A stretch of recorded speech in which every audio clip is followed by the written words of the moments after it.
So welcome to part 2 of the 62443 Mastering course. In this section, we're going to talk about not only what 62443 really is as this set of standards, but we're going to look at some other frameworks like NIST 800-82 and look at ISO 27001, 27002, and how they relate, but ultimately how we can build a cybersecurity program in OT or ICS environments. That's what we're going to focus on in this first part of this section when we're talking about the ISA IEC 62443 cybersecurity fundamentals. So let's go ahead and jump right in. So as I mentioned in this section, we're going to talk about how to build a cybersecurity management system or a CSMS using 62443. But before we get there, we have to talk about what 62443 is, and we're going to talk about some different frameworks and standards that a lot of people will compare, contrast it to. Now, we didn't talk about it in the last section, but part of you are probably watching this course to help you prepare to pass the ISA IEC 62443 exams, which is great. I appreciate you being here and watching and taking in the content. While the course is designed to help you with that, I'm not teaching people how to pass the test. I took the test a few years ago. Honestly, I don't remember much. I was glad when I was done. I do remember as you go through the courses, because you have to take the courses to take the exams. You don't have a choice about that. That all the material, all the instructors, at least the ones I had, they help prepare you. So you have all the tools at your disposal. But I also understand some people want some extra practice, extra knowledge, and that's why we're here. Again, I'm not teaching people to pass the exams. I'm really putting these courses together to help get people the information that they need in order to protect their OT or ICS environments. This is what we're going to talk about. And there's a lot. And really, just in the next couple of sections or parts of this course, that's what we're going to talk about in leading up to the cybersecurity fundamentals exam. So if you have any questions, like always, at any time, just drop them in the comments and I'll be sure to get back to everybody. I think it's great when they get dropped in the comments because then everybody can see them, whether they're watching this video today or in a year or a few years down the road. So thanks for posting those questions that you have. So I did mention, in this part and the next two parts of this course, what we're going to be doing is we're going to be covering the cybersecurity fundamentals specialist topics. Now, again, I'm not teaching to the test, but I am using the outline for the courses and the exam practice questions, which we're going to take a peek at in a moment, to put this course together. I think it helps the flow, again, for folks not only that want the information for the real world, but also to act as a study guide to help you get more information and more prepared, to be more confident when you go take the actual exam. Now, I think it's really cool that ISA put together these knowledge checks. And you can actually go, you can see the link here, that'll take you to what it is. And here we can see what it looks like. So it's a Google Docs page, but they made it look pretty.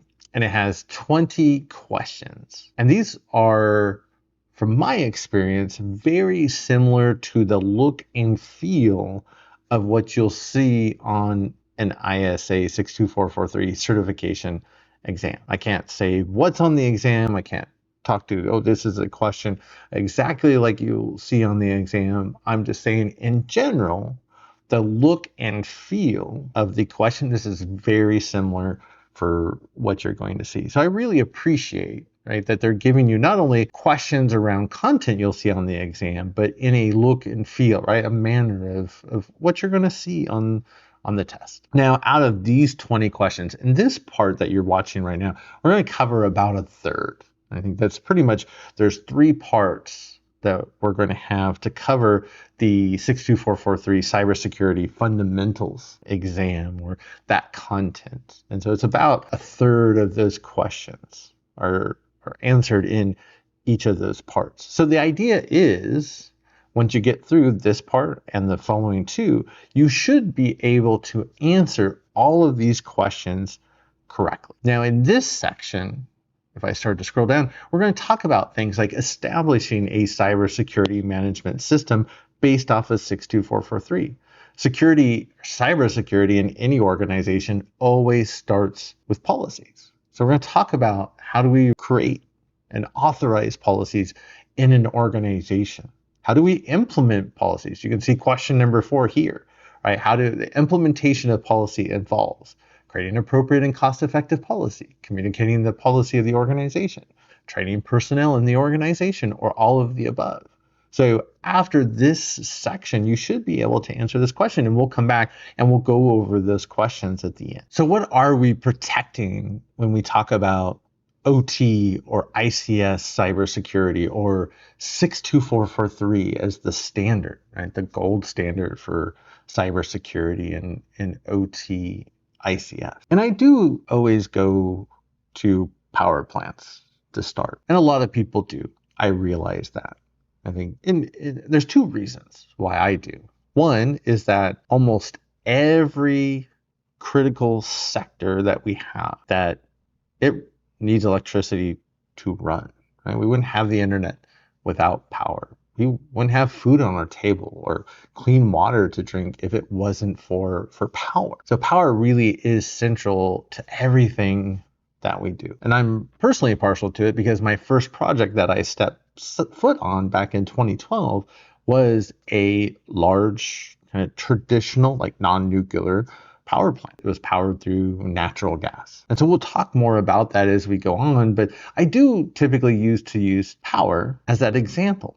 Because, yeah, we need power in our homes, right? What would it be like if we didn't have power, not only for a couple hours, but what about days or weeks? And we need them in our office buildings, right? If for those of us that still have to go into the office, what about different critical infrastructure environments, like a petrochemical facility, or maybe some type of oil and gas? Maybe this is a oil refinery. I always think of food and agriculture, right? Making sure we get food on our table. So we need to protect all of these different environments and so much more from cyber attacks, because the attacks are out there and they're only increasing, like we're going to talk about. Now, I did want to talk about what are the differences when we talk about or hear OT, ICS, SCADA, IACS, right? Because it gets a little crazy with the acronyms. And this is one of the things that was probably the most confusing to me originally, because you would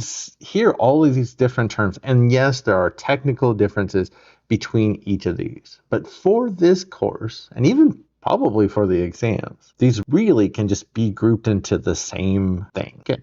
I know there's engineers and others out there that will say, well, there are technical differences, and there are for sure. And we'll talk about those. But when we talk, throughout the course, I'm going to try to refer to it as just most of the time OT. Sometimes I'll slip into control systems because that's what I use in my day job. And that's kind of like saying industrial control systems. 62443, they use the term for IACS, or industrial automation and control systems. In fact, actually, they're just changing that to be just ACS. See, it gets crazy. So before I make it any more complicated, right? OT is a very general, broad term. So again, that's why we're going to focus on using OT in the course. If I go into a power plant, right, there are not only computers and what we call control systems that we're going to talk about, but we also have other pieces of machinery and equipment, things like turbines that spin, and they in turn spin generators, the physical components like the turbines and the generators and the computers and the control systems. Those are all pieces of operational technology, or OT if you want. Everything that comes together to make that plant run and generate electricity, that's OT. Now, if we look at just the computers or the systems that are hardwired into those physical systems like the turbines and the generators. That's what we call industrial control systems. So things like PLC, HMIs, DCS, SIS, again, more acronyms that throw at you. But again, you don't need to worry about those for now. And if you need help, right, going back and learning more about those, go to check out my Getting Started in ICS OT Cybersecurity course. I think part 3 will cover those for you. SCADA is a type of OT or ICS that's used to monitor and control those physical processes or the systems that are doing what they do we're monitoring and controlling those over a wide area link. So ICS is technically if it's at a local site. So we're watching what's going on and we're pushing buttons to control the process, to slow something up, to slow something down, or maybe to start something or stop it. If it's all local, that's ICS. If it's over a wide area link, that's SCADA. And then again, 62443 being the group of engineers they are, and all lovely people, they use the term IACS. But the rest of the world these days pretty much just says OT. I remember even just talking with engineers at my day job, even 2-3 years ago, I would say OT, and they looked at me like, what are you talking about? But most of us out in the real world use OT or ICS.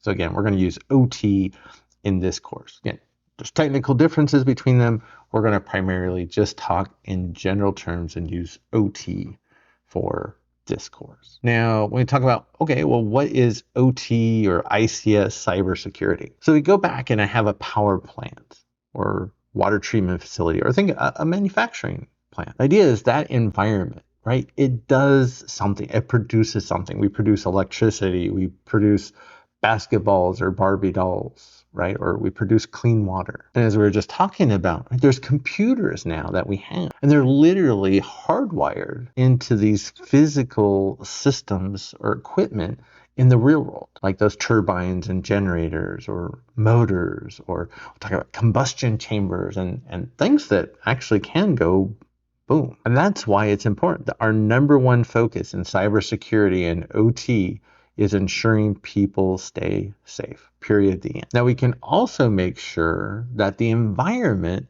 is also safe. So let's say I have a petrochemical facility. If there was an explosion at that petrochemical facility, maybe it sat next to a river, what would be the environmental impact? Yeah, not good would be an understatement. So our primary focus is to ensure the safety of the people at the plant and in the general vicinity, right, the general public, and the environment, and where that facility actually resides. The secondary focus is normally what most people think about when we talk about cybersecurity for OT. It's, oh, that's making sure that the plant stays up and running, because if we have a power plant, we want to make sure, yeah, we're generating electricity 24/7, 365. And again, yes, we want to be generating 24/7, 365, but not at the expense of safety. There are definitely other requirements that we're going to look at, but it really comes down to each specific environment. Like one environment might have strong requirements for confidentiality where others, they don't. And that's really weird, even sometimes to say as somebody that has 30 plus years in IT cybersecurity, because it's all about confidentiality. And in OT, it just might not even be on the list. So if we go back and look at our power plant example, right, and keep this in mind, again, we're going to use this at a power plant. I go back to the first plant that I had gone to, which was they call a combined cycle natural gas power plant. Again, not nuclear, but this was on the amount of electricity that it generates is massive. And so you would, and here on the left-hand side, you can see this is where we're bringing in the natural gas and use it to ultimately, right, generate electricity. But when you look at this, back in the old days, yeah, you might go in the field and turn a valve to allow natural gas to flow into the plant. It's a little bit more complicated these days, though, because when you look at, okay, maybe we have a valve open and natural gas is coming into the plant, as we can see, yeah, combustion chambers lit. We have fire, right? We have steam, turbines are turning, generators are generating, we have electricity. But we're at this point now in 2025, whereas we can look at other pieces of information that help us understand, right? Is that electricity being generated under optimal conditions? Is that turbine spinning at the optimal speed? Or maybe is it too fast or is it too slow? Do we need to, right, speed it up, slow it down? What if that turbine is overheating? And that might indicate some type of issue that needs to be addressed by an operator. All of this now is monitored by control systems or OT. We're monitoring all this information so that way, if there's a condition that exists that we need to respond to, an operator, right, somebody in the environment that's responsible for running those systems they can take action and they can make the change before maybe something breaks down. Or what if something was to explode and somebody was to get hurt or somebody was to get killed? So we have systems like, in this case, we have a PLC or a programmable logic controller. It's the most common type of control system that we have out there. And the PLC is literally hardwired into the equipment that we have out in the real world. So we have sensors out there. We bring in data into that PLC and it tells us about what's going on in the environment. Is natural gas flowing through that pipe? If it is, again, how fast, how slow? So we can monitor. What if all of a sudden the gas just cut out for no reason, even though the valve's open? That's a condition, that we need to know about. And we need to know about it so we can take action. And that's the job of these, right, control systems.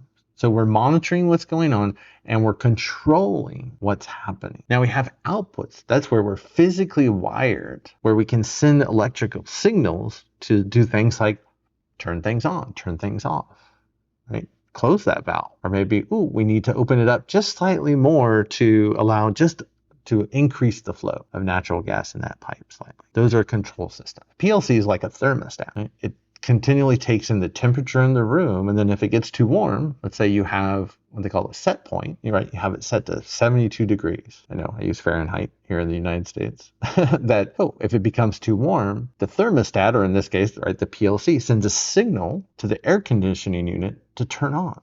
And then boom, the air conditioner comes on. Now the control system is sitting there still checking the temperature continually to where, the temperature comes back down, and then the PLC, the control system, knows to send a signal to turn off the air conditioner. It's the same concept. We're doing the same thing, just in a different type of an environment, right? It's not your office or your home. It's a power plant, but it's very much the same thing. Now, along with that, we have what they call an HMI, or the human machine interface. That's a screen that allows us to see what's going on in the environment as humans, as people, and then we can make changes to the environment because it'll show us what's going on in the PLC. So we can send commands to then in turn change what's going on in the environment. And so we have the power plant itself and all the equipment on the real world. Wired into that, we have our control systems like PLCs. And then to be able to interact with the PLC to see what's going on inside the PLC and interact with it, we have an HMI. So it's just like the thermostat in your house, right? You have a little screen that shows you, what temperature do you want the room to be at, right? Turn it up, turn it down. It's an HMI. When you look at the PLCs and how they communicate with HMIs these days, this is all done over Ethernet. And these are on an Ethernet network connected to other servers, primarily Windows servers and Windows systems like laptops and workstations. We just call them things like engineering workstations or operator workstations, but they're Windows machines. And this is where we get into trouble primarily because there's a lot of vulnerabilities and cybersecurity issues with Ethernet networks or anything that talks TCP/IP, right? If it has an IP address, there's usually trouble, right? And that's what we're trying to protect against. And attackers realize this isn't something that they necessarily noticed before the Colonial Pipeline breach back in 2021. So what if an attacker does get into your OT network and they're on one of these machines with an IP address on the network? What kind of damage could they do? That's what we're trying to protect against. Because remember, ultimately, it's protecting the safety of people on site. There have been known incidents where cyber attackers have tried to kill people in OT environments, period. The main one would be the Trisis incident, which was back in 2017. So we want to keep the attackers out so that way we're able to run the plant safely. It's as easy as that, and keep generating what we're producing. Now, where it gets tricky is that where they are different, they are very, very different, worlds apart. And I get it. Again, when I first went to that power plant, I would have been the person that went in there and said, oh yeah, let's update all the PLCs that haven't been updated in 5 years for security updates and reboot them, and okay, we're good to go. No, that's one way to not only bring the plant down, but potentially get somebody hurt or killed. So things like vulnerability management in IT and OT, they're completely different. And again, the stakes are much higher. Right? In IT, we don't normally talk about keeping people physically safe, where in OT cybersecurity, that's our primary requirement. So it's a very different world. And there's additional layers that we can take into consideration. But think in most environments, we do have engineers that understand, like that power plant, right? They understand how that plant was designed and engineered and built and how it runs, how the physics of the plant work. But most engineers, believe it or not, they don't understand things like TCP/IP and networking, let alone how to secure those from cybersecurity attacks. That's why we talk about in OT, it takes all of us to work together to secure these environments. Now, when we talk about IT cyber, and this is the most traditional slide you'll ever see I put together, right? In IT cybersecurity, we talk about CIA, right? The holy triad of cybersecurity, which confidentiality, right? Everything has to be secure from unauthorized disclosure. We have to make sure if an attacker got into the environment, and even if they stole the information, it would be encrypted and they wouldn't be able to read it. There's also integrity, right? We have to make sure that if an attacker got in, and would they be able to change information? Like what if I was Amazon, I don't want somebody coming in and being able to change a $50 product to update the price to $5, right? That would be a violation of integrity. And we can see that idea in OT, and we'll talk about an example in a second. And then we can look at course availability. Now, in the IT world, most people, and again, I've been in IT cybersecurity for a long time, most IT cybersecurity professionals don't think about availability as their job unless they specifically focus on things like business continuity or disaster recovery. It's just not on their to-do list, even though when you think the number one threat against IT cybersecurity is ransomware. And why is it the number one threat? Because it takes the environment down almost always, or at least in some limited manner. Right? So in OT, we kind of flip that around, right? The number one requirement from at least the triad perspective is availability. Remember, number one, we're always concerned with safety. But after that, then we talk about, okay, availability, make sure the power plant is up and running. The integrity, we wouldn't want an attacker to be able to come in and mess with our values, which could cause some type of issue. And we'll talk about a lot of examples as we go throughout this course. And again, as I mentioned earlier, confidentiality might or might not matter. Meaning, right, if I'm Coca-Cola, we always talk about the example, if I'm Coca-Cola, and I have a manufacturing plant, no, I don't want an attacker to be able to steal the secret formula to Coke. If I'm manufacturing, though, let's say a very generic baseball, if somebody stole the design for that very generic baseball that anybody can make, is it really a big deal? No, it's not. So there are a lot of environments that they don't care about confidentiality. And again, I know that sounds really weird to a lot of people, especially if you're coming from an IT cybersecurity background. And I've had some engineers argue with that with me too. So it just depends on the environment. It's not for me to decide. It's for that business to decide if something, are we going to be concerned with confidentiality or not? If we are, just costs more money to protect it, right? Just like in IT. But again, ultimately, remember, the number one priority in OT is safety. Period. The end.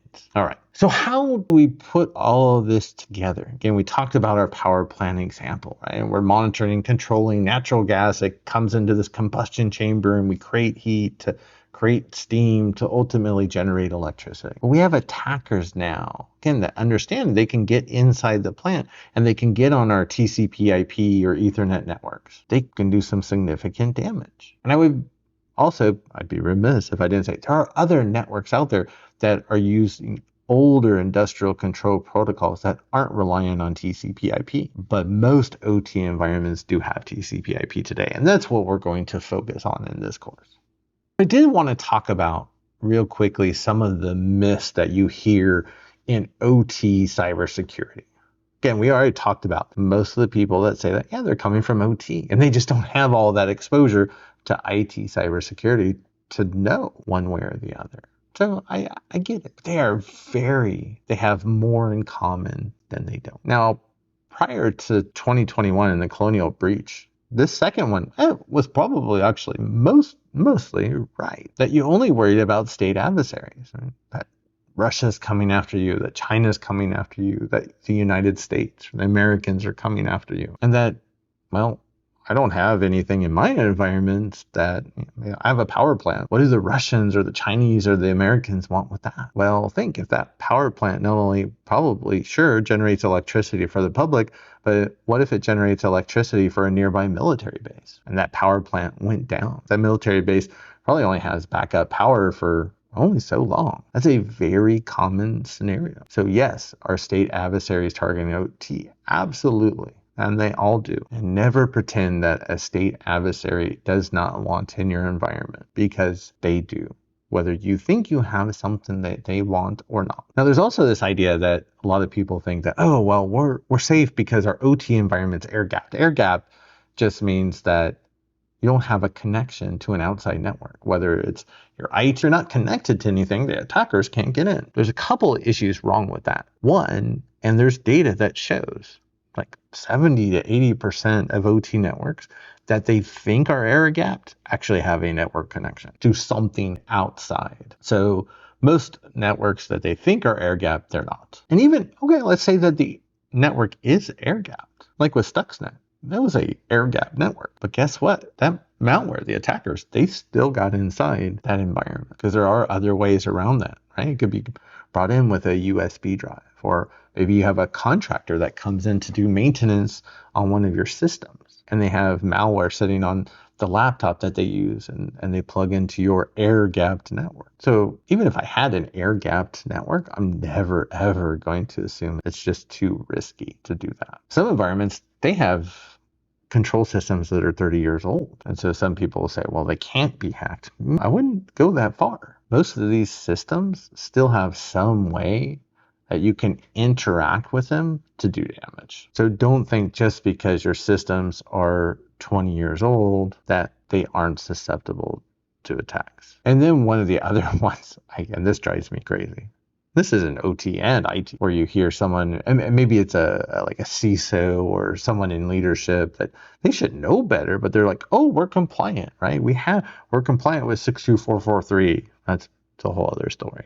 Or we have our ISO 27001 certification. But just because you're compliant doesn't mean you can't be hacked. Every organization that's compliant, they're going to be breached if they haven't already. Compliance just means you probably have a stronger cybersecurity posture than others that are out there. So the chance that you're going to be compromised is less than those others, but it's not zero. In fact, it's far from zero, unfortunately. But some are fairly unique to the OT world. Now, there are different types of attackers out there, most definitely targeting OT environments. We've already started to talk about the state adversaries, right? The Russians, the Chinese, the Americans that are coming for you. Ransomware group operators, the number one threat to OT environments today. This is where we really started to see that shift with the Colonial Pipeline breach in 2021. And that was actually caused by ransomware group operators that got into the environment, started to create issues in the IT environment, which would then potentially, depending on who you talk to, impact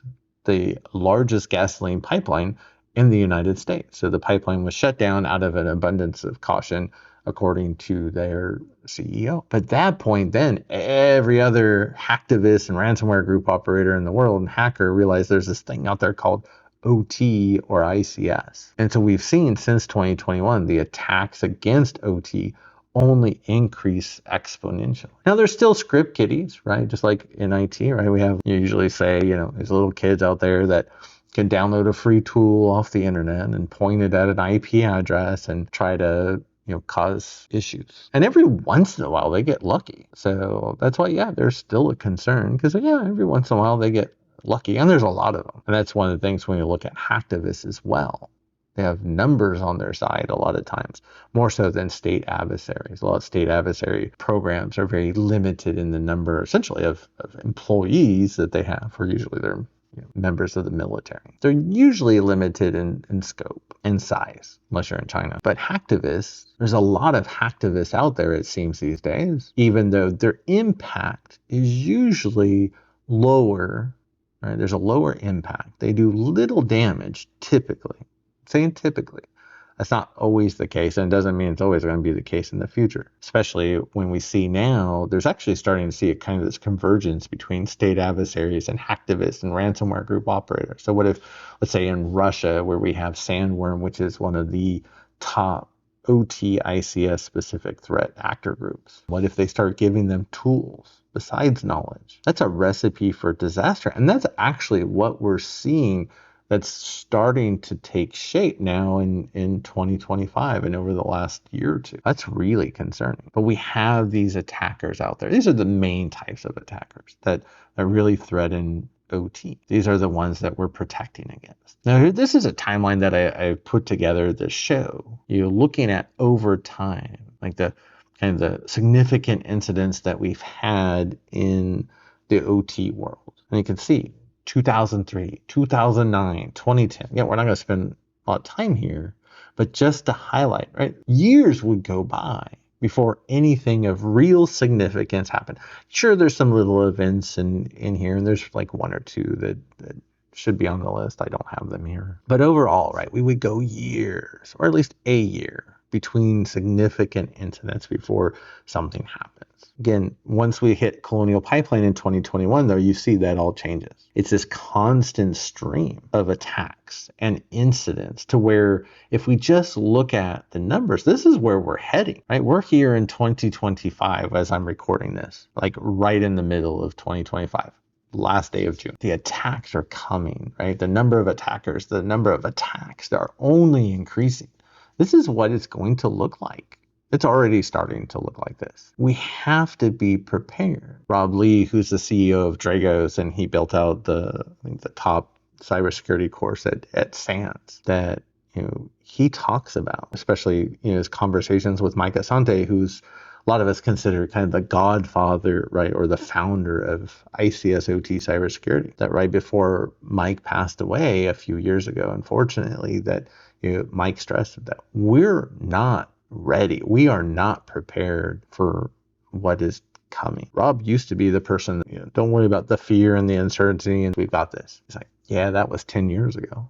In 2025, we're at this point where, we are not ready. We're not prepared for what's coming when it comes from OT cybersecurity, which is a big reason why I'm doing this course, to help you learn so you can help protect at least your environment, if not others as well. Because no, as a whole, we are not prepared. And there are a lot of bad things that are coming down the pipe. I hope I'm wrong. I don't think I am. Again, that's why we're here. So after all of that, so how do we protect our power plants and our water treatment facilities and our manufacturing plants turning out baseballs and Barbie dolls? So this is where, if we have an OT environment, just like in IT, we want to create a management system. In this case, for 62443, they talk about the Cybersecurity Management System, or sometimes I'll say an OT CSMS, because you also, in the IT world, we have the Information Security Management System, or the ISMS. But the idea is to have a program or a system in place. It's that structured approach that explains this is how we do cybersecurity. And it's kind of this repeatable process, right? There's a formula, there's a documented structure, so that way anybody could take it and implement cybersecurity in their environment. It's just not limited to one organization. And that with 62443, there's this focus, right, of bringing all of the aspects together when we talk about people, process, and technology. How do we bring these three things together to secure our OT environment? Because again, ultimately, it's about keeping people safe, right? That's the number one goal, period, the end. Yes, we're also worried about the environment. And yes, we want to make sure that the plant stays up and running and it's producing whatever it produces, right? For sure. Again, the number one priority is making sure we keep people safe. So before we get into 62443, we're going to talk about some other standards and frameworks that are out there. And we're actually going to talk about them because, as you'll see in those practice questions, they're asking about these other frameworks. And knowing this will also give you additional, an additional foundation, right? It'll just help improve kind of your background knowledge about OT cybersecurity.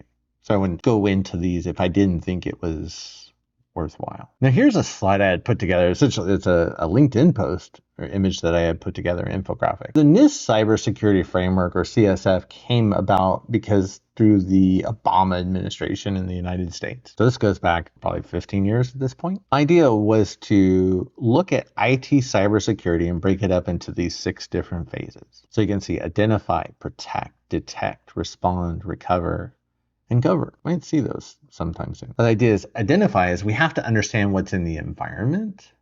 We know what we're protecting. Now also in the OT world, and this is with 62443 in particular, the central point to 62443 is that we're going to conduct risk assessments. Those risk assessments are going to identify the risk that we have, right? You can think of them as issues or maybe vulnerabilities, right? But ultimately, we call it risk. What's an issue that we have or a gap that we have in the environment that if an attacker was able to take advantage of, it would be bad, right? Whether they can shut down the plant, they can blow something up, right? What are those gaps? Where are those risks? So we have entire sections and parts that are going to be dedicated to that risk assessment and risk management process. Of our time in cybersecurity is focused on that protect phase. This is where we're doing the job. Right? We're implementing controls, we're monitoring controls. We should be ensuring that we're doing our best to protect the environment. That's protect. Now, detect, this is also, there's that switch over from protect, but when we think of, okay, well, we're doing things like performing network security monitoring. I want to see, is there any potential or suspicious sign of activity on the network? That's detection. Whether it's you're watching at the network level, or maybe that could be a PLC, an HMI, or another control system, maybe like a safety instrumented system. That's the fail-safe backup to shut down the plant in case there's some type of fault that would cause the plant to either shut down on its own in a not so nice way, or what if there was to be an explosion or some other type of harmful condition. And it does other things as well, but that's the main job. Of course, well, what happens if we detect an issue? At least what we think is an issue, right? We have to investigate. We have to be able to respond. We have to do that as quickly and efficiently as possible. So then, in this case, let's say it is a cyber attack. We actually found the attacker. Maybe they had a reverse shell into that HMI and they were controlling it from over the internet. So we have to go into the containment and eradication phases of incident response, right? Find out how they got in, right? Kick them off the network, prevent them from doing any more damage, and then get the environment back up and running, and every sign of the attacker is gone. That was the original cybersecurity framework. We're actually on version 2 now, where they added the govern phase. Now, there's not as much governance or compliance in the OT world today. Now, I'm in the United States, which is less regulated than other regions of the world, like Europe is having kind of this big surge in OT cybersecurity related compliance, like CRA, the Cyber Resilience Act, or when we talk about NIST 2, right? We don't have those types of requirements in the United States. There is some regulation in the United States, but it's pretty minimal. But the idea is that you have a program within your environment to actually watch and monitor how well your program is doing. And usually you have folks doing this that are outside of the security team. Because if we had the security team monitoring how the security team is doing, we probably might just think really highly of our work, even though we don't mean to, but we might give ourselves probably a little higher marks than somebody with an external or outside perspective. So that's why the folks that work in compliance or governance, they should sit outside of the cybersecurity team. We should work really well together between cybersecurity and compliance and governance. But those other teams, they shouldn't be embedded within cybersecurity. We need that external kind of non-biased perspective. But that's the cybersecurity framework, right? We have these 6 phases that explain how cybersecurity is implemented in an organization. Now, NIST 882, and then we talked, the latest version is version 3. This is a standard like 62443. It's very similar in a lot of respects to 62443. It is a standard for this is how you build a cybersecurity management program for OT. I think there's a couple problems with it. One is that since it's NIST, or the National Institute of Standards and Technologies, in the United States, and it's ultimately sponsored by the United States government. So if you're outside of the United States, especially in some regions of the world, you're probably not going to want to leverage it just because of its source country. It is unfortunate because one of the bad things about 62443 is you have to pay for it, and it's not cheap, right? Where NIST 882 is free, which is a shame because it really is a great standard, right? You can see it's kind of brings in, or is built off of, in some respects, the cybersecurity framework. Talks a lot about defense in depth, which we also see in 62443. The key, though, with defense in depth is sometimes people in OT, especially engineers, not saying anything bad against that. It's just they think of defense in depth, they think IT cybersecurity, and they think defense in depth is a bad term. No, it's not. All we're saying is you don't have just one cybersecurity control. You have many cybersecurity controls, because there's always a chance that your one cybersecurity control, or any cybersecurity control, is going to fail. If you only are protecting your plant with one security control and it fails, which it will, then what happens? Yeah, the attackers have access and they can do bad things. So yeah, we want to apply multiple levels of security controls. Defense in depth, that's all we're saying. So again, NIST 800-82 is a free open source version of 62443, and you can see where you can access it at this site. So if you pull up that site, you come to this page, and there's a bunch of links. You can actually, and if you download it, you can see it switches over. Oh, sometimes you get, so NIST 800-82, and the latest version is version or revision 3. And I actually am a big fan of 800-82. It has a kind of a bad reputation, only because it's actually essentially sponsored by the United States government. So most people around the world don't look to it as a valid alternative to 62443, which it absolutely is. But it comes through the National Institute of Standards and Technologies, or NIST, again, which is primarily sponsored by the United States government. It's a great standard, though. And again, it's free. 62443 costs a lot of money. And the vast majority of OT environments out there don't have money to go buy it. So why wouldn't you leverage a free alternative? And you say because it comes from, essentially the United States government. It does leverage the NIST cybersecurity framework, similar to the 6 phases that we were just talking about over here. And it does talk about a defense in depth strategy. Defense in depth can often have a bad kind of reputation in OT, which is another thing that drives me crazy. And it's mostly because engineers, they hear defense in depth and they think, oh, that's IT cybersecurity, stay away. That's still very common these days. But all we're saying with defense in depth is we don't have just one security control. We have multiple layers of security control, because every cybersecurity control, there's always a chance, a very good chance, that it's going to fail. And if you only had one security control in place and it failed, then what's going to happen? The attackers get in. So we don't have just one control that could fail. We have a lot of controls that can fail. Just hopefully they don't all fail at the same time. So defense in depth is a good thing. It's even talked about in 62443. But you can pull up the standards. Just pull up this link here. And you can scroll through it. And you can see it's 316 pages, right? It's not light, but what you'll see, and I'm really impressed, because again, it's not going to cost anything. See, great table of contents, but what you'll see is as we scroll through the first part, it's like the first 30, 40 pages. It's just a high level discussion about what OT cybersecurity is. It's great. I would suggest if you're brand new to OT cybersecurity, it's a great document, even just that introduction section to read through. You don't have to go out and buy a book, right? It actually has a lot of great information in there for you, right? And then it starts to show, okay, well, here's how we're going to build out our system, right, to secure OT. That's still the introduction. It goes into pretty good detail. And then here's where it starts talking about, okay, this is how we're going to build our program to secure the environment. You'll see there's a lot of similarities between 800-82 from NIST and 62443. A lot of similarities. You can see there's so much information. And then eventually the last part is where you actually get to a list. I kind of skipped over the very beginning, but this is a list of, okay, here's all the different security controls you can apply in the environment. This is how it protects your environment from cyber attacks. So here's an example.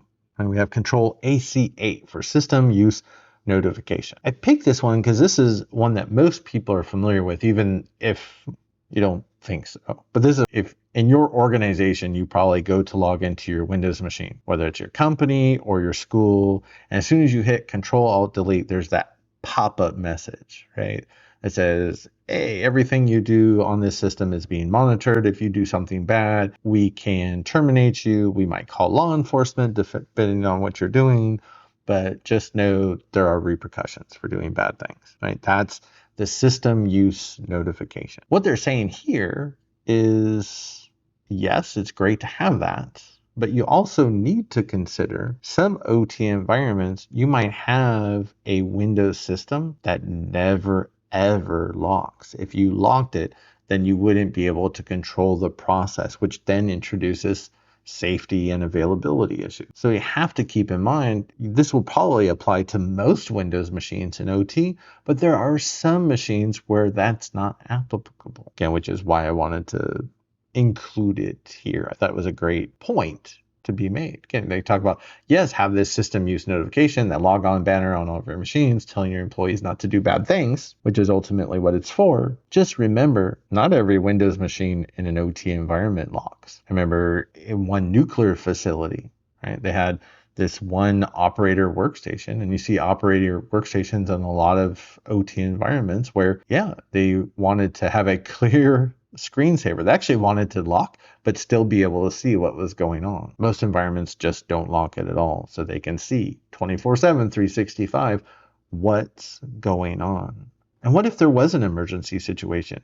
And what if the operator somehow, what if they typed in their password 5 times incorrectly because they were so nervous that if they didn't respond to that alert, that there could be an explosion in the plant or the plant would shut down? That's a very real scenario. What if they lock themselves out and then they can't get into the system, and then, yeah, there is an explosion, right? So there is a real good reason that you have certain systems that don't have security controls. If you apply a security control and it's going to prevent somebody from doing their job, which if their job is to prevent a safety incident or some type of availability incident from occurring, yeah, we're not going to implement those security controls, which again, I know it sounds really strange for a lot of folks. It's still sometimes strange. And I've been saying it now for like 12 or 13 years. So ISO 27001, and there's also ISO 27002. So these are not OT standards. These are actually from IT. But I think there's a lot of positive things that you can take out of these to apply in the OT world. But it is, if I'm building a cybersecurity management program, or what they call the Information Security Management System, the ISMS, for the environment, right, we're going to use ISO 27001. So ISO 27001 talks about how you build and maintain the program. 27002 is a list of the controls and how you would apply them, kind of like we were just looking at here with 800-82. So in the IT world, with ISO, they just break them into 2 separate standards. And then they talk about this plan, do, check, act cycle, right? Where again, we find our issues, so we'll plan, right, to address them. Then we check to make sure, right, is everything working as appropriate, right? And then I guess that's the kind of the test, and then put it into action. It's all about getting the job done. A version of this in ISO that we're going to talk about that becomes extremely important, or in ISA, sorry. And so here we finally make it to 62443. There's a lot to talk about here.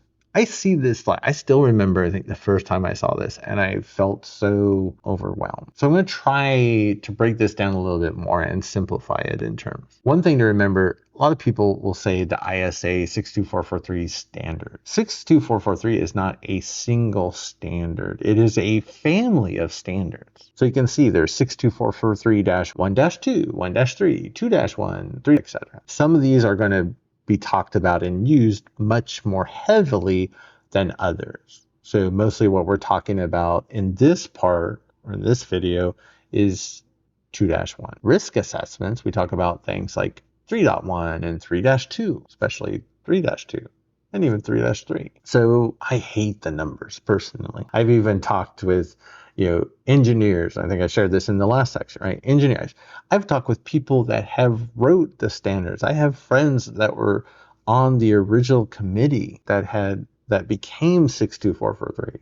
And even they say, right, they try to read the documentation and their eyes get crossed over because it can sometimes be too much, right? We need a simpler approach. And that's partly why I wanted to put this course together. Let's take a step back and we'll come back to our wonderful chart. As I do want to talk about, so we talk about, well, ISA, IEC 62443. Like, well, what the heck are ISA? And this is one that, like, it took me a couple years to figure it out. Even after, like, asking people and reading things, I don't know. It just never clicked. But the way I think about it and how I learned was ISA is a nonprofit company in the United States. So this is another one where there's a lot of bias against the United States from outside of the country. I understand. ISA had created a bunch of people, including some of my friends like Jonathan Pillay, Brian Singer, and others, had gotten together. They formed this committee called ISA 99. Remember, ISA, the International Society of Automation, is essentially a nonprofit association that engineers join. And they share information about this is how we engineer different types of environments, right?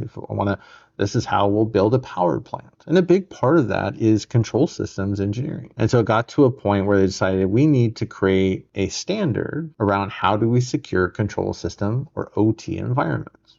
So that was where the ISA 99 committee with folks like Jonathan Pillay and Brian Singer was formed. So ISA, again, this association, which is also a company, but a group where, again, mostly engineers and other automation professionals join. They decided we're going to write a standard on how to secure OT environments. Again, they call it the IACS environment. Again, it still goes back to like this whole NIST problem. I think since this was just within the United States, it was very limited in visibility and in acceptance, right, outside of the United States. So ISA, in turn, decided to work with the International Electrotechnical Commission, or IEC, which is based in Switzerland. The IEC, they don't publish standards just for a single country like the United States. They publish standards at the international level for everyone, like ISO. That's what the I stands for, right? So 62443 started as ISA 99, essentially, with this association / company called International Society of Automation, a bunch of engineers and other automation professionals. They built the standard. That standard was very limited, right? It was, I guess, kind of this, right? It's an American thing. It stays in America. But to make it available to everyone, ISA worked with IEC at the international level to then publish it so everybody would accept it. You can see IEC and ISA, IEC 62443 is recognized not only by countries all around the world, but even like NATO, say the World Economic Forum. The list goes on and on. So whether I say ISA or IEC 62443, we're talking about the same standard. You can usually tell where somebody is from the world if they say ISA or IEC. I say all the time, especially on LinkedIn, or I have engineers at work, right? We have offices all around the world. So if somebody says IEC, I'm like, oh, you're not in North America, right? Like, oh, you say ISA, you're probably United States or from Canada, maybe Mexico. It's always interesting. But that's where ISA and IEC come from.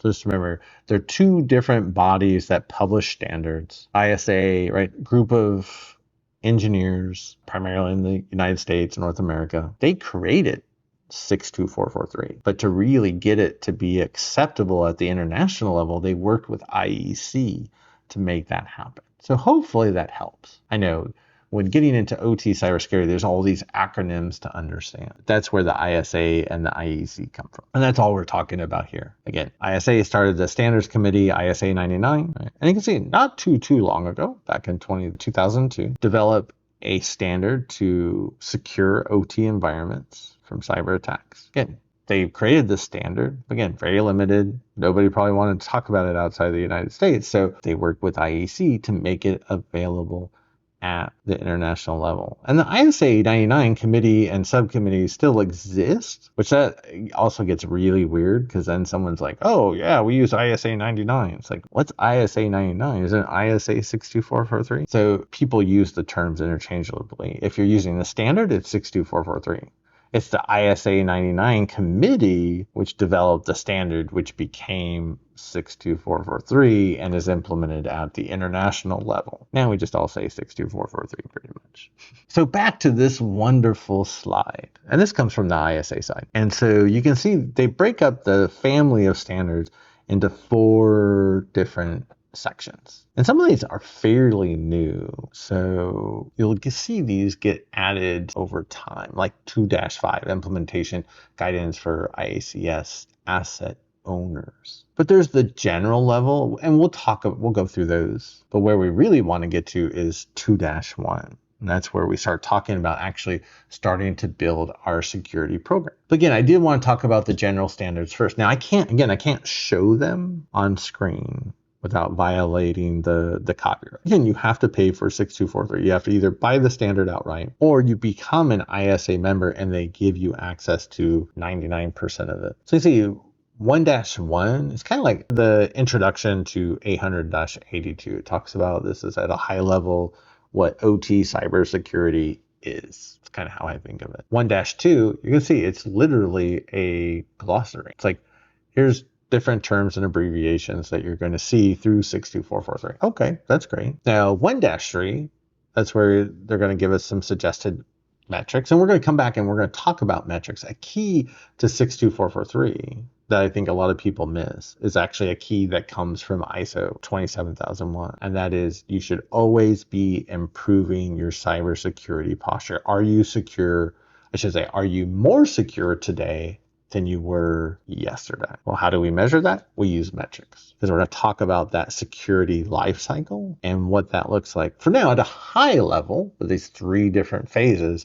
And then as we go throughout the course, we're going to come back and dig into these even more. But at a high level, that's what's in these general standards. And that's what you can see here. I mentioned here the OT or the IACS security lifecycle. This is something you're going to see time and time and time again. And I'm not saying if you see something time and time again that you're going to see it on the test, but it would probably make sense that you would, right? Because we're going to talk about this a lot. At a high level, we talk about the security lifecycle. And this is where I mentioned earlier, a key foundational component of 62443 is that we're conducting these risk assessments to find our issues in the environment that we need to address. So we're going to do the risk assessments. It all starts with risk assessment. Based off of the risk assessments, then it's like, oh, all right, we have all these issues. Well, we need to fix them. Or maybe some we're not going to do anything with.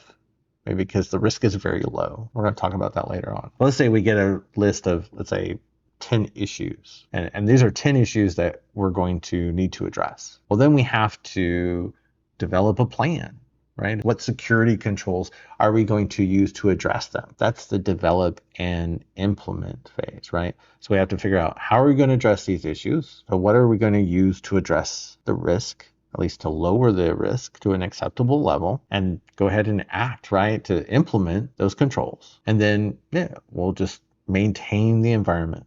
Now, again, I say maintain should also be, not only are we monitoring the environment to make sure that there's nothing bad happening, but again, we should also have an eye continually on improving the program. And then it kind of starts all over. So we're going to dig into these more as we go throughout the course.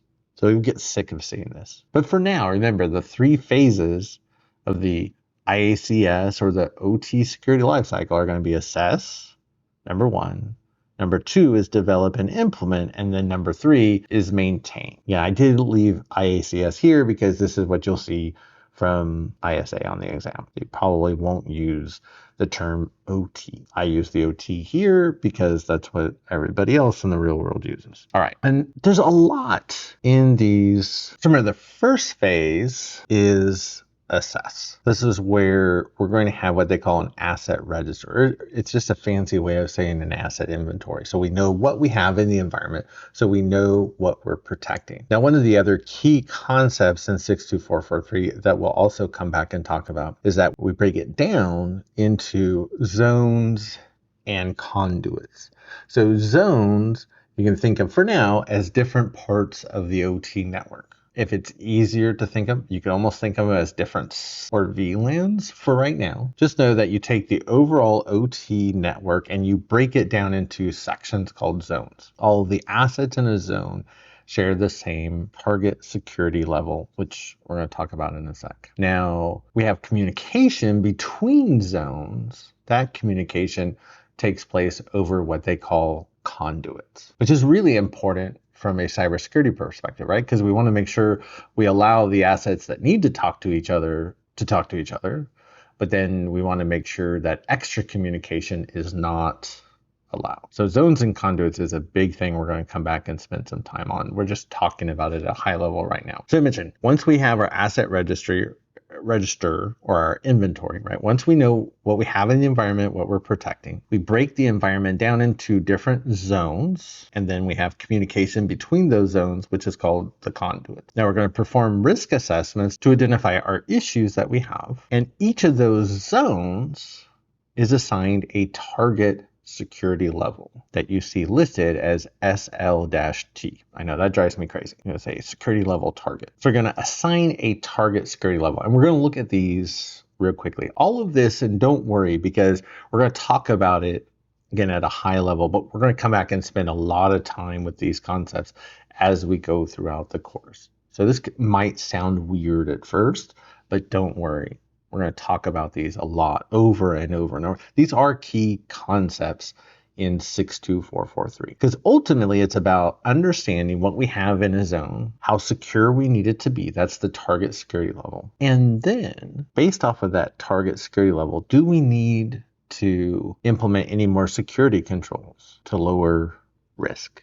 Yes or no? And if we are, well, what are they going to be? That's phase 2. So phase 1 lets us understand what are our problems, and at a high level, do we need to do something or not? Phase 2 is then what are we going to do about it? And I did want to talk about security levels real quickly though, because again, this is a key concept. Now, when we have a zone, right, or part of our OT network, it gets assigned a security level. That's the desired level of security we want to implement or ensure. Now, this will make a little bit more sense in a minute. So security level 0 means we have no cybersecurity requirement for this part of the network. Now that should never be an option, but technically it is an option. And I've seen environments where they've had no cybersecurity requirements, which is a shame because they're just asking for trouble. So really when we talk about security levels, we're really looking at security levels 1 through 4. But again, 0 is an option. 0 means there are no requirements. There is no. Security level 1 talks about protection against casual or coincidental violation. So this means we're protecting against really a lot of the common mistakes that happen in environments that cause some type of cybersecurity issue, right? Or somebody doing something stupid, as we often might.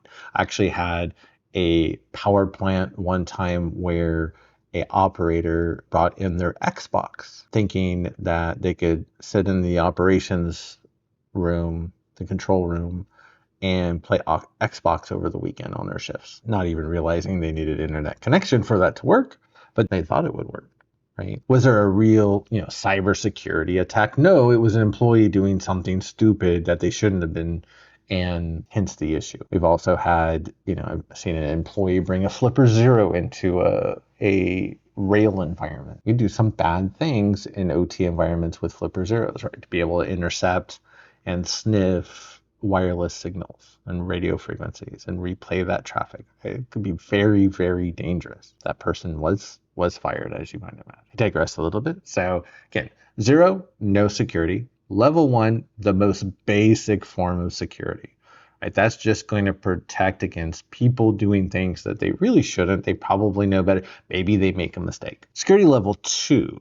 Now, this is where we talk about protection against intentional violation using simple means with low resources, generic skills, and low motivation. Like, wow, that's a mouthful. The way I read this and how I think of this is security level 2 is I want to protect this zone, this part of the network from ransomware. Right? Ransomware is everywhere. It's very generic. It's not that hard to make, right? Just about anybody can do it, right? So I think of layer SL2. Security level 2 is common ransomware.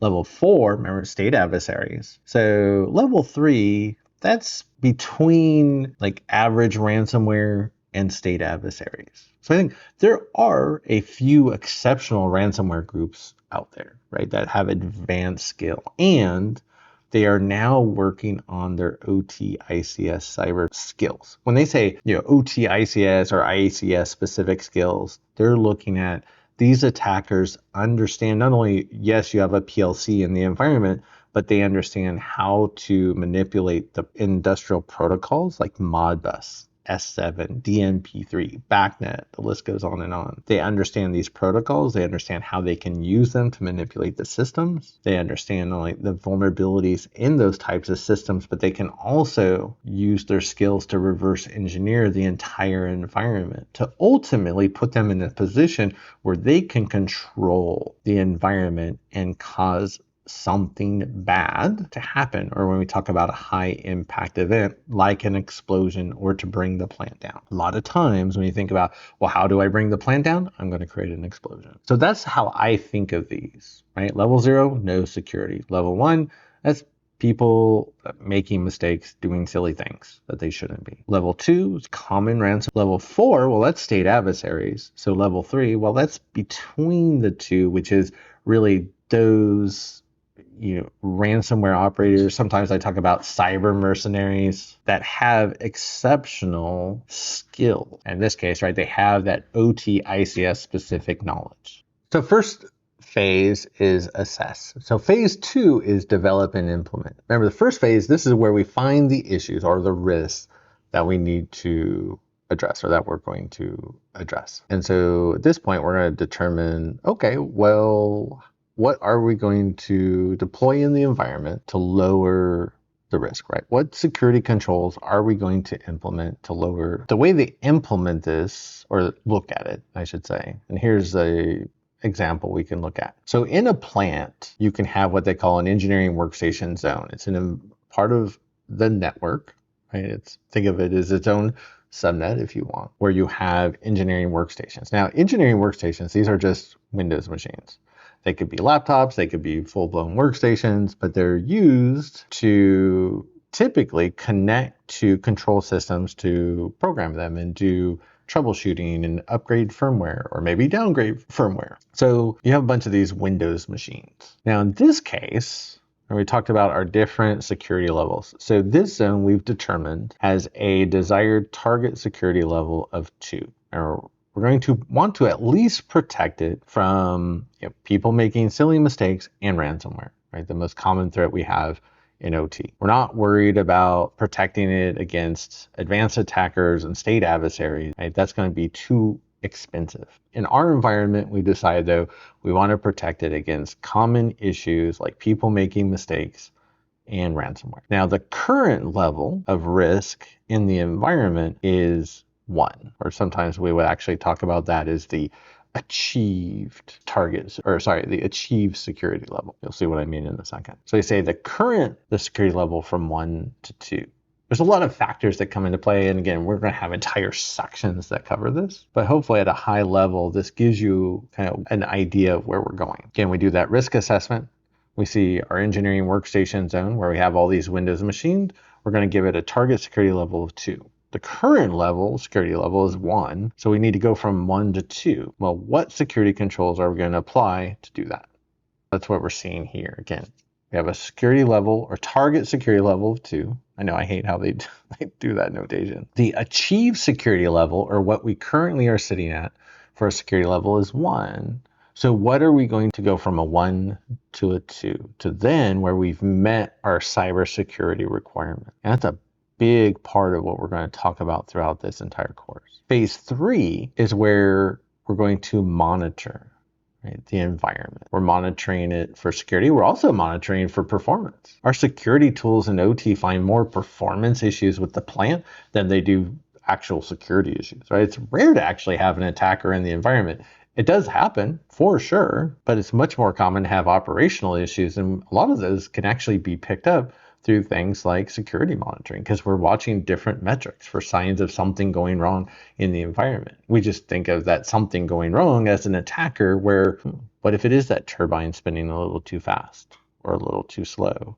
Or maybe if it's starting to overheat. We can look at, and over time, you can establish these different, or look for abnormalities or wild swings in variations in the patterns of the metrics. Because if I am looking for like successful versus failed logins, any big changes might indicate that there's a security issue. How many dormant accounts discovered per month? OT is getting a lot better about those these days. OT, not so much. If you have, let's say, a PLC technician leave the company, right? Did his account get removed from the environment in a timely manner or not? Probably not. You look at how many firewall changes per month. That's one that you see come up a lot in these types of materials, which is why it's listed here.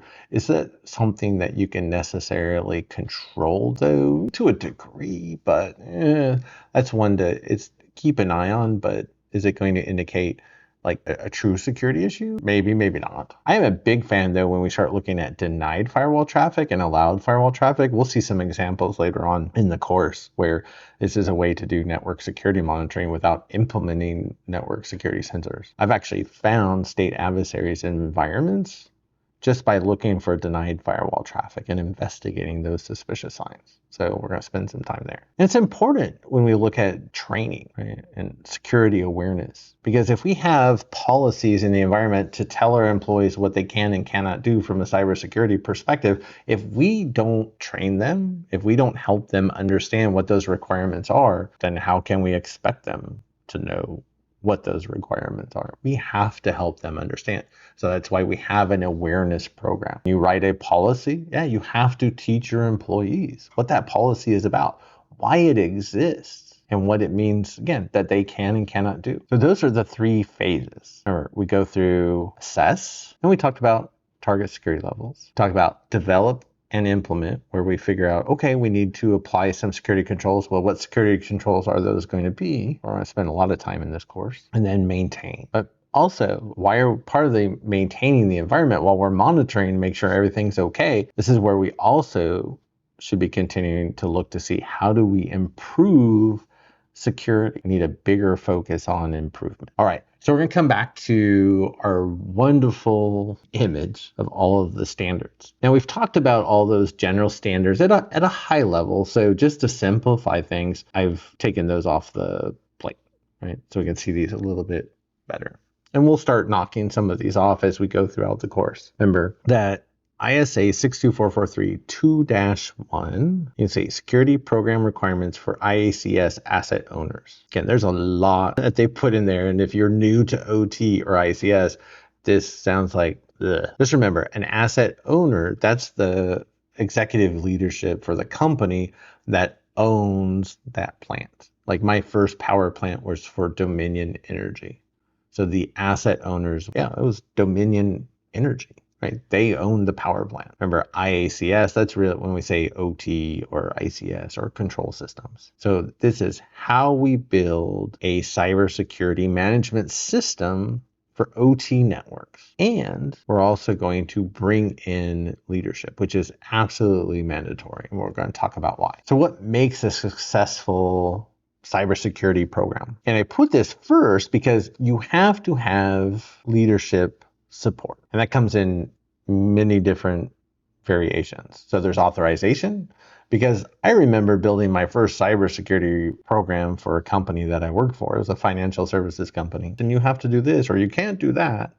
Otherwise, the attackers are going to get in. But if it's just little Mike Holcomb running around telling everybody what they can and cannot do, that only gets so far, which wasn't very far at all. Until the CEO of the company comes back and says, we take cybersecurity seriously. And in our OT, we stay up and running and producing what we produce, whether it's power or clean water or baseballs or Barbie dolls.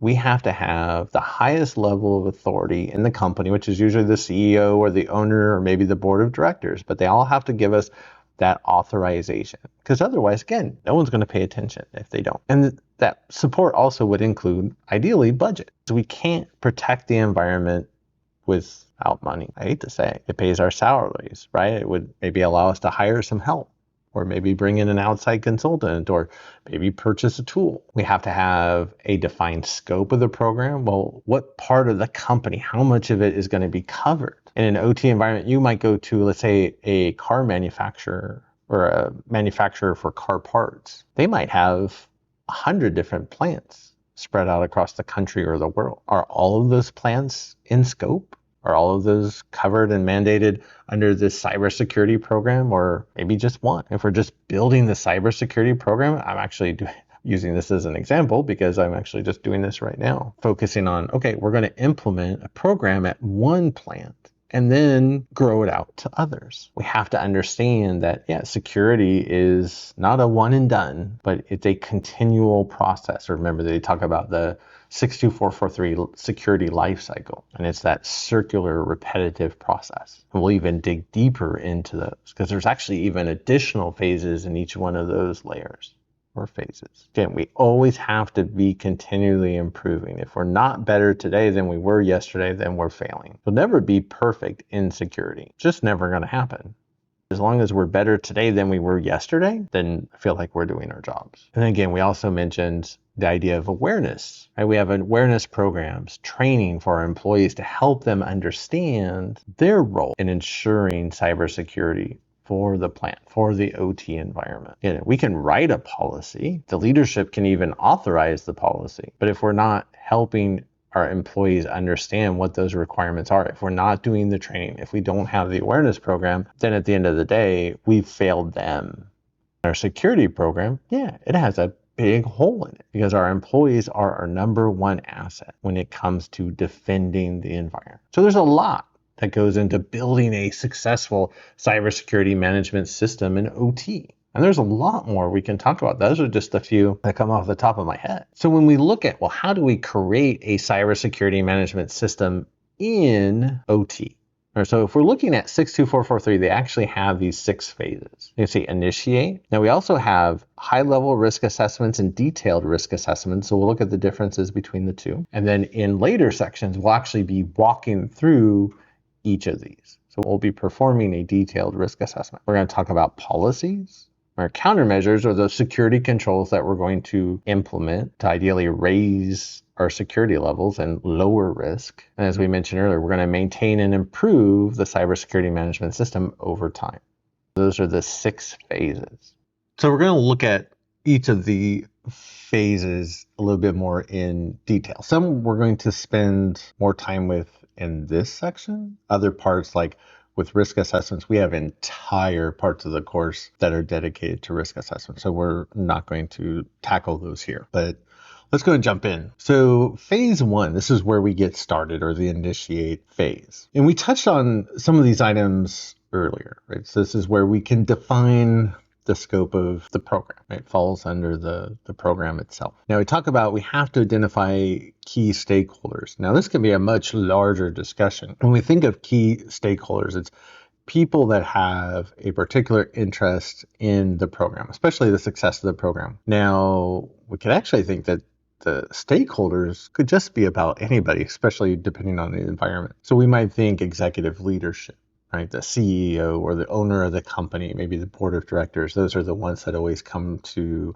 mind. But what about the people that work inside the plant? Or what about even the general public that live in the vicinity of the plant? What if I have some type of petrochemical facility? I mean, if I live next door to that plant, I would, want to ensure that it's safe and that I'm not going to see a mushroom cloud of hazardous or toxic chemicals over my house one day because of a cyber. So it's interesting when we look at stakeholders in the OT world, because just about anybody can be a stakeholder. It doesn't just have to be executive leadership. Now, we talked a little bit earlier is once we form a program, we have to get the program authorized by the highest level of authority within the organization.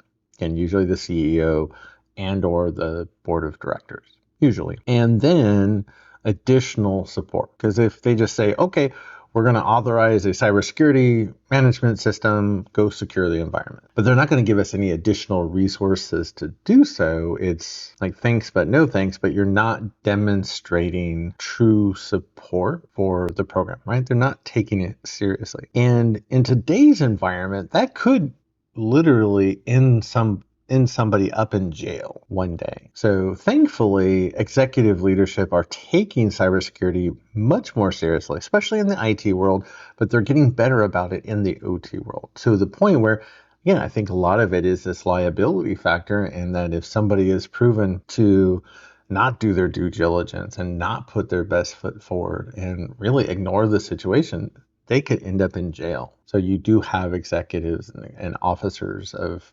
companies that are realizing that they do need to take cybersecurity more seriously. And that includes by providing resources and budget. So we're going to talk about establishing a governance model. So what framework or standard are we going to use? Of course, in this course, we're focused primarily on 62443. Now, again, maybe we do get some resources from leadership. So how are we going to use those? Do we have resources to hire a new team member? What is that person going to do? Or maybe we have the $1,600 I can use to go out and purchase a copy of 62443, or spend my $160 a year to go become an ISA member so I can have access to the standards without having to directly buy it.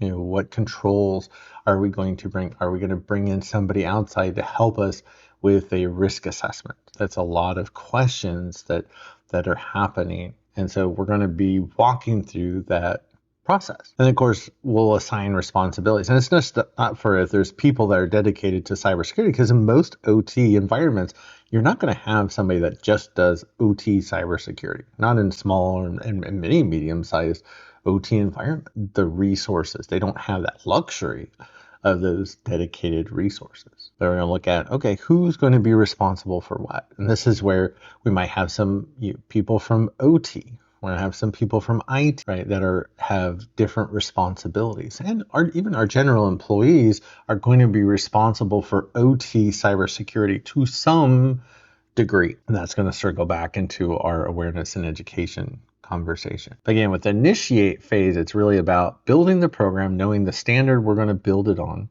getting it authorized by the highest level of authority in the organization, and make sure we get the backing and the support, including budget. So then we can start to make things happen. Phase 2 and phase 3 are for risk assessments, which we mentioned really is one of the key foundations or key cornerstones, if you want, of the 62443 standard. Everything revolves around the risk assessments. So we're going to have entire sections and videos and many, many hours dedicated to how we conduct high level and how we conduct detailed risk assessment. Now you can see at phase 2, we talk about at a high level, this is the first type of risk assessment we're going to do. Now, I always look at these from my day job, where we design and engineer some of the world's largest OT and industrial control environments. And when a customer or client comes to us and they want us to say, hey, we want you to design and engineer, say, the world's largest LNG or liquid natural gas port facility. So this is where we bring in natural gas from a natural gas field. It's cooled down so it becomes liquid, so it liquefies. It's put in a storage tank. So then ships come in, and then that liquid natural gas is loaded onto those ships, and then they're carried typically overseas for use. And so when that client first comes, we have a general idea of how a LNG port facility operates, runs, the major components that make it up. Now, we don't know what the connections are going to look like. We don't know how anything's going to be wired. We just have a very high level understanding of what that plan is going to look like. So that's why we start with a high level risk assessment, because the plant doesn't exist. We just have a high level understanding of what it's going to look like. And so we have to rely on the engineers really to be able to detail this out as much as possible at this point. But again, it's very high level. We talk about it's very qualitative in its approach. Or qualitative means we don't have any hard numbers or data to go off of. A lot of it is educated guesses or a gut instinct. This answer is X because Mike says it is based off of his previous experience. That's a lot of qualitative. We switch more to quantitative when we get into the detailed risk assessment, and we'll talk about that. Now, there's this idea that we should know how the overall OT network is broken up into each of those different security zones. And that, remember, each zone is assigned a security level. Or security level 4 would be if we're protecting against state adversaries. That costs a lot of money and still probably isn't always possible. But it is very realistic to have something like security level 2 where we want to protect against the most common types of attacks, including ransomware. Now, part of that discussion, again, we're going to get into this much later on, is understanding the company's risk tolerance. I work with a lot of clients in my day job and in my consulting that I do on the side where they don't understand their own company's risk tolerance, which means they don't understand what the company is going to require for security posture, or ultimately it comes down to, is there going to be resources to invest in cybersecurity? So kind of put a pin in that for now. We're going to come back and we're going to talk a lot about how the company's risk tolerance really means, what are we going to be able to do for cybersecurity in this network? If a company has a very high risk tolerance, it means they're not going to invest any money in any security controls. They're just going to take the risk. They're going to take the chance that nothing bad happens from a cyber perspective and everything will be okay. Doesn't sound good. Some organizations take that approach though. So again, we're going to come back and talk about that a lot more. A high-level risk assessment might be 1, 2, maybe 3 people, and they could potentially do it in 7 or 8 hours total. So it's very, very different in terms of not only scope, but in the effort that's involved. And I think you'll get a better idea as we go through. Again, phase 2, high-level risk assessment. That's when we're starting a project. So we're designing the environment from scratch. We're doing that high-level approach. Again, we don't know the details. We don't have engineering schematics or P&ID drawings. We don't have, we don't have the details. We don't even know the vendor of the equipment that we're going to use, or vendors. Right? We're not there yet. We're just starting, but we have to get a high-level understanding of the risk in the environment for planning purposes. So phase 3, this is where we'll come back and do the detailed risk assessment once we actually understand how the environment is designed, and we'll know the vendors and the integrators, right? Who's going to put everything together for us. So we can go back then, and this is where we understand, okay, we have the zone like we were talking about earlier, the engineering workstation zone, and it has that target security level of 2. We can say currently, maybe it has no security. So it's a security level of 0. So what do we need to do to go from level 0 to level 2? We have to apply security controls. What are those security controls, right? We're going to spend a lot of time in this course talking about those different options that we have for security controls and how we ultimately, again, we're increasing security over time. We're always continuing to improve. We have to be stronger today than we were yesterday. Now we get into this idea of residual risk. So I can say, okay, I have this security zone with engineering workstations, and I'm going to deploy Active Directory for centralized account management and applying group policies to harden those Windows engineering workstations. That's great. But maybe we determined that only gets the security level from 0 to 1.5, where we need to be at 2. So there's this idea that there's still 0.5 levels of risk out there, right? That's the residual risk. So then we have to determine, well, how do we get that last piece of residual risk addressed? And this is a significant effort. Like I mentioned, I've been in these where it's 20 people, 5 days a week, 12 hours a day, and you're just go, and you eat. In the room, you're not, the only reason you leave the room is to go to the bathroom. That's it. There's a lot that goes into these detailed risk assessments, but we'll be walking through these in a later section. Phase 4 is policies. Now, when we talk about any cybersecurity program or starting cybersecurity in any organization, cybersecurity always starts with the policy. Again, you have to have written documentation authorized by the highest level authority in the organization that tells employees what they're expected to do and not do. If we don't have a policy, how are employees expected to understand what they can or cannot do? Now, we could do training without a policy and say, don't do these things. But then what happens if the employees do those things? Like, we have no legal recourse. Right? We need a policy to set the standards, to set what they can and cannot do. And then if they do the things that they shouldn't, then we can hold them responsible, including terminate them. And we can legally terminate them because of the policy. Again, we have to make sure they're aware of the policies as well. You have to help your employees understand the requirements. You just can't create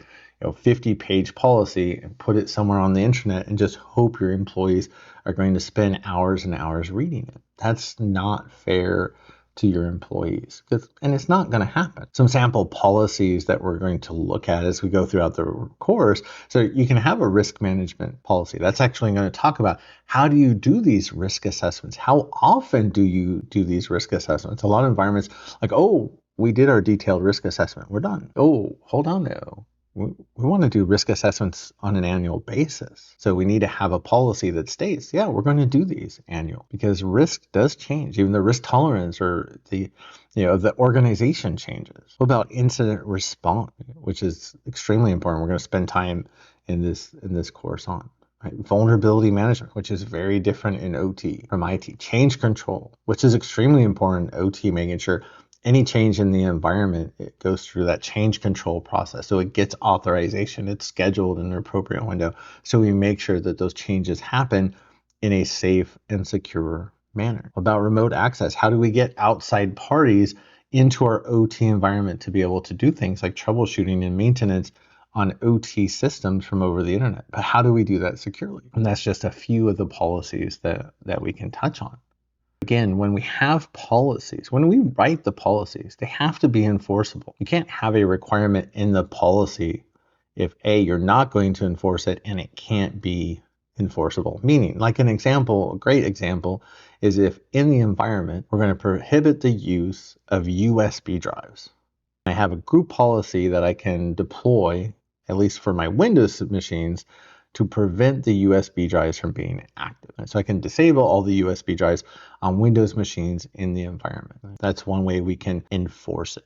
We can also measure. We can even detect if somebody tries to plug in a USB. Now, is that realistic in all OT environments? Some OT environments, right? We use USBs to bring in files for things like firmware upgrades or maybe PLC logic programming changes. So is it enforceable? You're going to have to at least write it in a way that makes sense for your environment. Cost effective, you don't want to put in a requirement into a policy that's going to cost the organization $1 million to implement when you don't have $1 million. And requirements have to be appropriate for that environment. Meaning, and this came up when the Transport Security Administration in the United States created requirements for pipeline and train or rail operators, because some of the requirements that they wanted to put in place, if you had implemented those in some environments, you would cause a safety issue. You could potentially cause an explosion or a shutdown of the plant. Is that what we want to have happen? No. Did the TSA want that to result because you apply these security requirements that they have? No, of course not. You have to understand what the requirements are and whether they work in that particular OT environment or not, because they don't always. And I've already started to touch on, but I do want to circle back the fact that once we have policies written and once we have responsibilities that we've documented even for each of our employees as respect to how they help ensure the cybersecurity of the OT environment, we still have to help them understand those requirements. What are we expecting of them?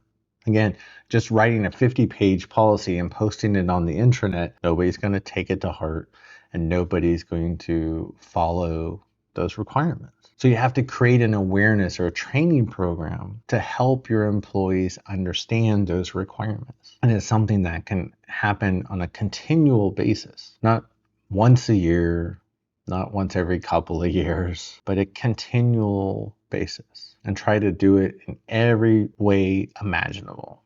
lunch and learns to postings on the internet to videos to maybe required training, phishing assessments for folks that have access to email. Right? The list goes on and on and on.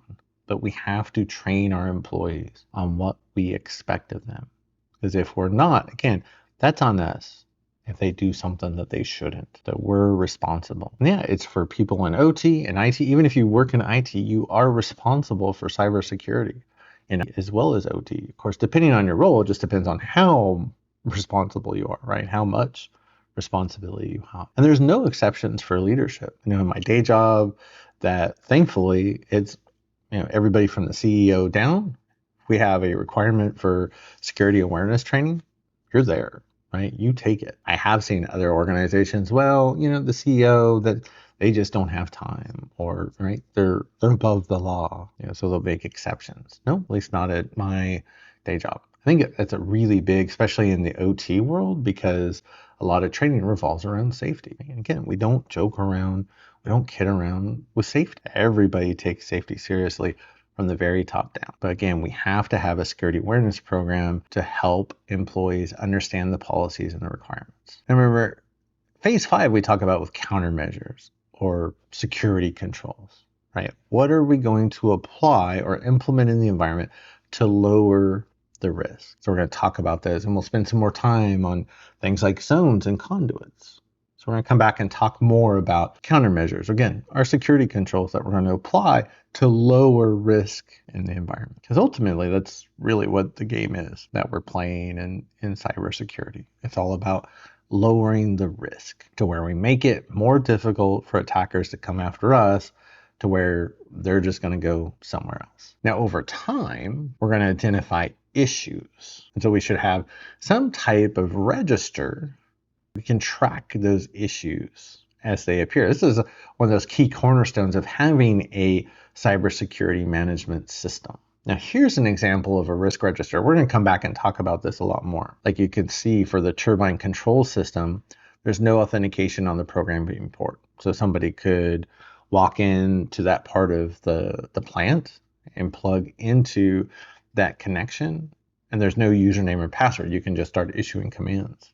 Or what if that programming port is actually connected over TCP/IP to the rest of the network? And how much risk is associated, right? Those are some of those conversations we're going to get into in the next couple of parts of the course as we're going through the risk assessment process. So you can keep that in the back of your mind. Remember, there's an entire certification in the 62443 series dedicated to just the risk portion, because it's that central, it's that important, and there's that much to it. And then we talk about finally maintaining and improving the cybersecurity management system. Now, this is where I started thinking about, once people have a list and say we have to do these 10 things. In OT, a lot of times they'll get those 10 things done, or maybe they'll get 8 of the 10 things done, and they'll realize, we'll get to those other 2 when we get to them. But they never actually take action on any of the items. So remember, over time, we have to continue to not only monitor different aspects of cybersecurity throughout the organization, but we have to continue to improve. Always going to continue to improve. If we're not stronger today than we were yesterday, we're not doing our job. It's as simple as that. So we have to understand, how are we going to measure different aspects of security in the environment? That goes back to a lot of the metrics conversation. So we're going to be spending some time later there in the course. It's also going back to the risk assessments also, right? We've identified these risks, these gaps, these issues that we have. Well, how are we going to address them? And then over time, we're going to find new gaps. We're not going to find everything right out of the gates. Or maybe we have a consultant come in and do a risk assessment for us. They're going to find, let's say, 20 different things. Are they going to find everything at that one point in time? No, of course not. There are going to be things that they miss, but that we're going to find over time. And the environment could change over time and introduce new risks. Now, in a lot of OT environments, they don't change, which is nice. They can be very static. But we're going to use the management system, again, to build security over time, continuing to improve day after day. And you'll hear me say it probably a million more times. Are we more secure today than yesterday? If we are, and I'm not trying to say like how much more secure we are. I'm just saying, as long as we're more secure, no matter how little or significant gains, as long as we're more secure today than yesterday, we're doing our job. If we're not, then okay, then there's an issue for sure that we have to address. And that brings us to the end of this section. That was a big section, right? And that's just the first of many, but that's how much information, right, they pack in not only to the ISA courses and understanding and getting ready for the exam, but how to implement 62443 to build out our cybersecurity program or management system, right, as to use the official term. There's a lot. All right, you do see there's more than a couple of questions back in the knowledge check that we're going to go through real quickly. So, and if you don't want to go over the questions, that's okay. I completely understand, but they're great, check your progress. It's a great kind of just help like reinforce everything we talked about. But if you're not going to check those, I appreciate you listening in, watching the video. If you liked the video, please go ahead and like and subscribe to the channel if you haven't. I really appreciate the support, and we'll see you in the next video. But if you want to hang out, let's go ahead and jump into it. We're back to the knowledge check questions. Remember, their Google form. It looks very nice. So we're going to skip a lot of these questions, about 2/3, right, we haven't covered yet. So we're going to get to the rest of these in the next two sections of the course. You can see where we're talking about things like, oh yeah, the network security controls. So we're going to talk about like firewalls. But question 3 is actually one that applies, that we've covered. So a robust and enterprise-wide awareness and training program is paramount to, you can see, protecting the IACS, the OT network, from different threat actors, ensuring that all risks are mitigated, ensuring that people understand their IT and OT security responsibilities, organization policies, and how to properly use and protect IT, OT resources entrusted to them, or optimizing the IDS with the latest signatures. So this one, if anything, it goes to the golden rule of test taking. It's always the longest answer. If you don't have an answer, always go with the longest one. That typically tends to work out.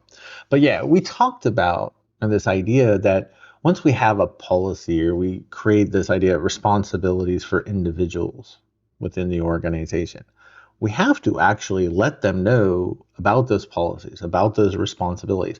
And the only way we can really do that effectively is through an awareness and training program. So if we have those policies and responsibilities, the only way to help people understand what they are is through awareness and training. So the answer to number 3 is C. Now, question 4, you can see implementation of policy involves, so creating appropriate and cost-effective policy.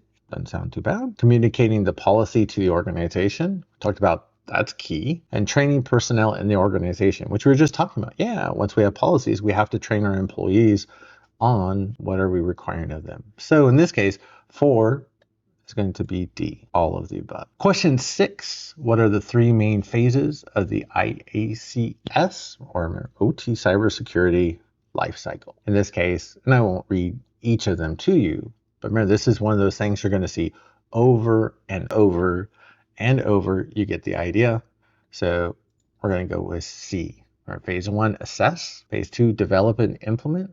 And then 3, maintain. Remember, assess, do our risk assessments, find our issues, develop and implement. We're going to look at how we're going to address those issues, and then maintain. We're going to watch the environment over time and continue to improve before we go back and start the cycle all over again. So 6 is C. So, sorry, I didn't mean to click on that one. Question 8, the desired level of security for a system is known as, and we talked a little bit of this at the zone level, but remember, all systems within a zone share the same security level when we're talking about the desired level of security. Remember, if we want to, that engineering workstation zone we talked about, if we want to protect it from ransomware, we want to have a security level of 2. Remember, it's the target security level. What do we want the security level to be at? So the answer for question 8 is A. The desired level of security for a system is known as the target security level. Thought we had a few more in here. Question 14, which of the following are the main elements of the NIST Cybersecurity Framework? Now, this is interesting, right? Because they're only doing the original version. They're not doing version 2, which has been out for a while. That includes the governance. So they're only looking for the first 5, right? And then that's where we talked about identify, which is like, okay, well, they got that. We talked about protect, right? So know what we have, and then we're going to protect what we know we have. We're going to also monitor the environment for suspicious activity. So that's the detect. If we detect that there's an issue going on, we have to respond and then eventually get the business back to up and running, or the plant up and running, and that's recover. So 14, identify, protect, detect, respond, and recover. Those are the 5 phases of the original NIST cybersecurity framework. And don't forget, we've now added governance as a 6. And number 16, what is the desired outcome of the initiate a cybersecurity management system program activity? Conceptual diagrams that show how an Active Directory forest can be attacked. Don't think we've talked about any of that. Obtain leadership commitment, support, and funding. We definitely talked about that. Identify software agents used by threat agents to propagate attacks. I haven't talked about that yet. And conduct periodic IACS conformance audits. And that's a little bit different than risk assessments. So the only thing we've even talked about is B, obtain leadership commitment, support, and funding. But we also mentioned that is the primary goal of that initial initiate phase. We've got to get the highest level authority to sign off on the program and give us their support, not just in words, but we also include budget, right? The funding. Without that, we're not going to get too much done, I hate to say. It looks like that's it for all the questions related to this section. So hopefully going through those questions helped reinforce what we were talking about, and you're not as afraid of taking the exam as you might have been. So we covered a lot in this section, but if you have made it this, thank you for sitting through all the material. Hopefully you learned a lot. Like the video, subscribe to the channel, and I will see you in part 3.